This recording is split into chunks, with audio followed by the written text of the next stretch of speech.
Contoh ciri kelima bahwa orang itu maliki yaumiddin, artinya seluruh hidupnya hanya dia gunakan untuk orientasi akhirat. Puncaknya dia berada di jalan yang lurus. Iyyaka na'budu wa iyyaka nasta'in. Maka datanglah kalimat ihdina sirat, kokohkan aku ya Allah, jangan keluarkan aku dari jalan yang lurus tadi. Jangan pernah aku menyembah selainmu ya Allah. Jangan pernah aku meminta pertolongan selainmu. Jangan duniaku ini untuk duniaku tidak, tapi kokohkanlah aku selalu berada dunia digunakan untuk akhirat, bukan dunia untuk dunia. Ya Allah, berikan saya kemampuan selalu terus untuk menggunakan seluruh nikmatmu di dalam taat kepadamu. Seluruh nikmatmu dalam taat kepadamu.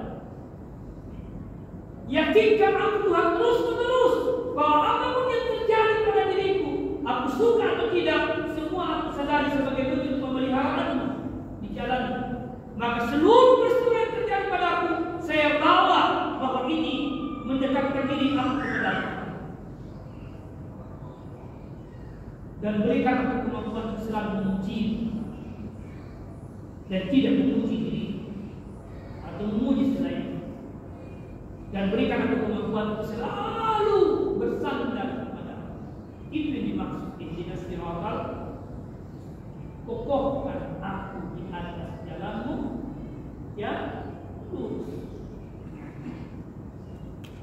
Kalau 5 ayat sebelumnya belum kita miliki, belum kita berada di situ, itu bertanda terorisme bagi kita jalan lurus. Masuk keluar mau bagi kita jalan lurus.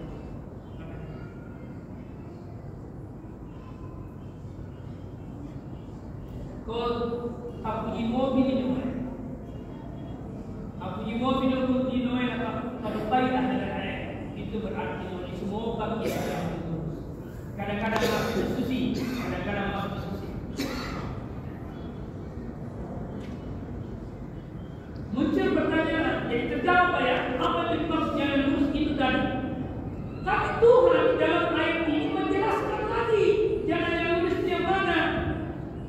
Siratal ladzina an'amta 'alaihim. Itu jalan lurus.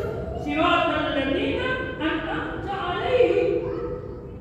Jalan yang lurus itu jalannya orang-orang yang engkau beri nikmat.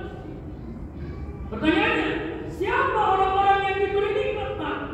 Itu dijawab di dalam surah An-Nisa ayat 69 sampai ayat 70. Di dalam ayat itu Allah berfirman.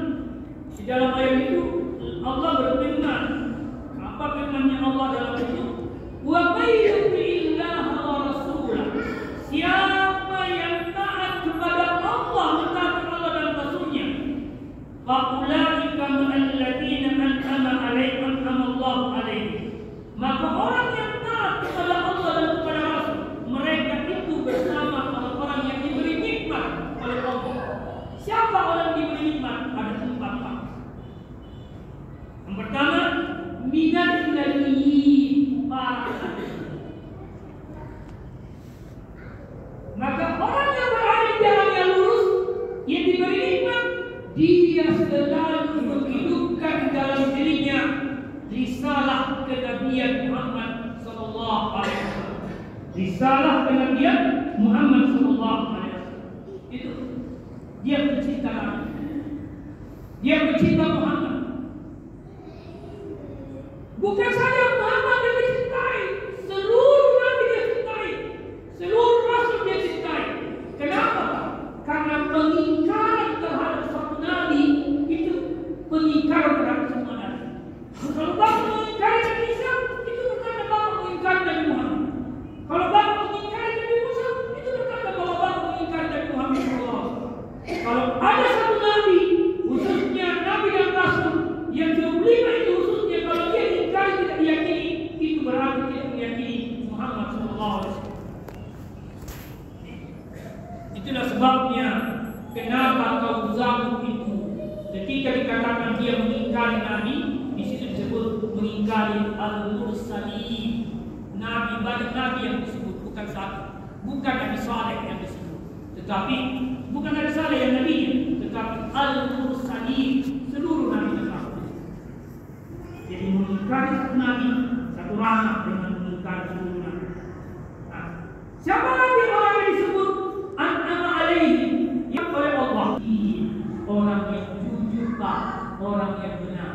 Pedagang itu paling besar peluangnya dari orang yang jujur.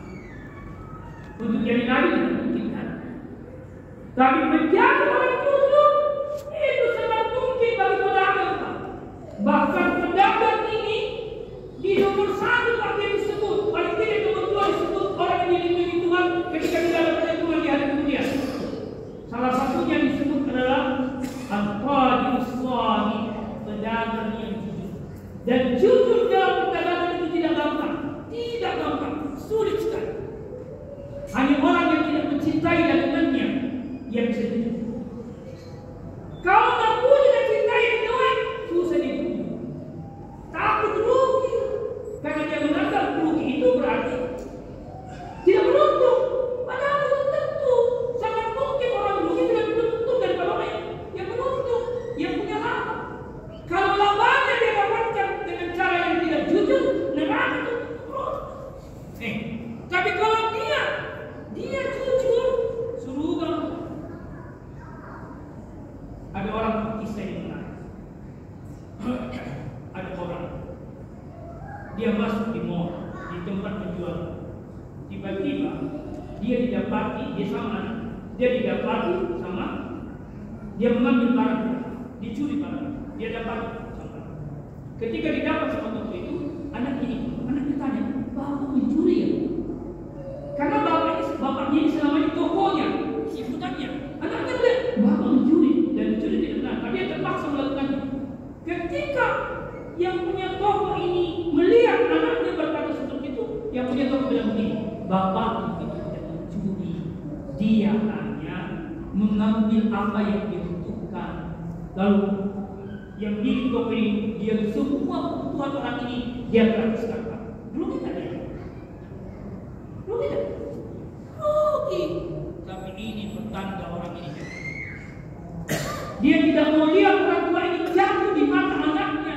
Meskipun dia mencuri, tapi dia menganggap dia tidak mencuri, bahkan seluruh kebutuhannya dikasih. Engkau pedagang kalau kepen. Nah, sama. Jangan dibalangkan. Karena saran kita daripada saran. Daripada saran. Nah, daripada saran dia pada saat kita bisa ngomong. Kan maksudnya dia tak bisa ngomong. Jadi sama satu barang rugi barang yang lain, tapi bisa ngomong. Kali ngomong gitu. Ini contoh. Menjadi pedagang yang tinggi sekali kedudukannya di hadapan Allah Subhanahu wa taala. Tinggi sekali. Sama tingginya menjadi pemerintah yang adil. Imam adil. Itu sama derajatnya. Imam adil, al-qadis shadiq. Bahkan sama dengan al-ulama'ul adilin, sama di 3 kedudukannya. Menjadi ulama yang lurus, menjadi pedagang yang jujur, menjadi pemimpin yang adil. 3 ini sama, Pak. Sama kedudukannya, Pak. Maka melihat wajah ulama yang lurus itu ibadah. Melihat pemimpin yang adil itu ibadah. Melihat pedagang yang jujur itu juga ibadah. Sama kedudukannya menurut saya. Nah, kenapa tidak gampang jadi ulama yang lurus, ulama yang betul-betul mengamalkan ilmu tidak gampang, susah. Ilmu yang saya sampaikan ini belum tentu saya bisa amalkan, Pak. Dan kalau saya tidak bisa amalkan, penderitaan, Pak. Kalau orang sudah tidak bisa amalkan, maka itu kalau tantangannya itu kalau kita sampaikan, ya Tuhan bisa kasih amalkan ini. Maka kita minta kepada Allah untuk kita bisa mengamalkannya. Maka kita harus koreksi diri, apa benar saya bisa amalkan ini yang disampaikan. Maka di sini itu tidak. Menjadi pedagang di pasar sentral tidak. Menjadi pemimpin tidak. Kalau semua dia bisa lakukan, dia jujur, dia adil, dia amalkan ilmunya. Ini 3 kelompok yang sangat tinggi di sisi Allah Subhanahu wa taala. Maka berniat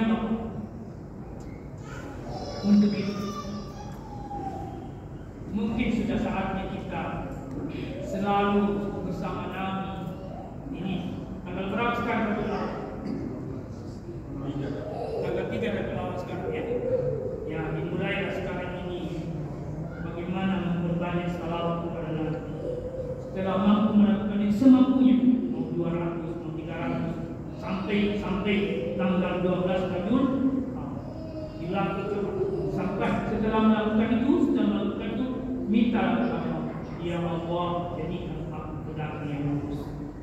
Insya Allah itu dimudahkan. Kalau suatu waktu contoh orang yang seperti ini, suatu waktu mungkin dia merugi, ya, tapi dia tidak melihat kerugian itu sebagai kerugian itu sebagai sesuatu yang dia akan melihat di balik kerugian itu. Kalau saya terima ikhlas, dia ampun itu salah. Jangan terlalu jauh. Kalau sedikit itu kesempatan. Hanya kalau waktu tenggelam kampung selamat. Kau kemas kampung masuk, ya? Kampung masuk. Berapa poinnya? Setelah dia tahu tentang itu, kampung masuk dan berapa kemudian dia di situ. Sedikit nak lakukan. Terutama di masuk wilayah masyarakat belum semata. Siapa dia?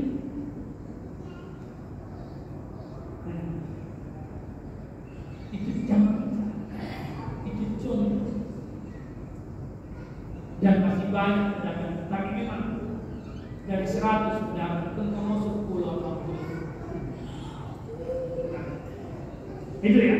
Jadi Siti kemudian orang yang diberi Allah selain itu selain Nabi syuhada, orang yang mati syahid. Bukan saja orang yang mati syahid dalam peperangan, tetapi melakukan suatu pekerjaan yang dia saksikan kebenaran Allah pada pekerjaan itu. Lalu dia mati syahid, dia mati dalam pekerjaan itu mati syahid. Contoh, seperti korban. Tapi ketika dia sakit perutnya, itu dia berhubungan dengan sakit itu dengan Allah Subhanahu wa Ta'ala. Kalau dia bersandar dan mati, berarti syahid. Nah, ini yang dimaksud dengan syahid itu orang yang menyaksikan kebenaran Allah, disaksikan dihadapkan di hadapan kebenaran Allah, lalu dia pun tidak diyakini kebenaran itu lalu mati, dia manusia. Itu manusia. Bisa nggak kita melakukan itu? Kesempatannya ada.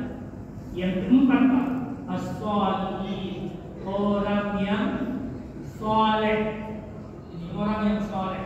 Yang dimaksud soleh, seluruh perbuatannya perbuatan baik dan diridai oleh Allah, karena dia lakukan perbuatan itu bukan untuk dirinya, tapi semata-mata untuk Allah. Maka Tuhan dalam ayat itu, dalam ayat 70 Tuhan mengatakan, wa hasuna ulaika rafiqa. Empat golongan ini adalah teman yang paling pantas untuk ditemani. Jadi carilah teman orang yang saleh. Kalau kita belum saleh, bergabunglah sama orang yang saleh, bukan yang bernama saleh. Karena belum tentu yang bernama saleh itu saleh. Bergabunglah sama orang yang sahih, orang yang selalu menyaksikan kebenaran Allah. Bergabunglah orang sedih, bergabunglah orang yang selalu jujur, dan bergabunglah sama orang yang selalu mengikuti Nabi. Bertemanlah dengan mereka, karena mereka teman yang terbaik. Kalau kita berada dalam posisi empat ini, atau kita bergabung dalam kelompok empat ini, atau salah satunya, insya Allah kita sudah berada di atas jalan. Saya kira ini yang saya sampaikan.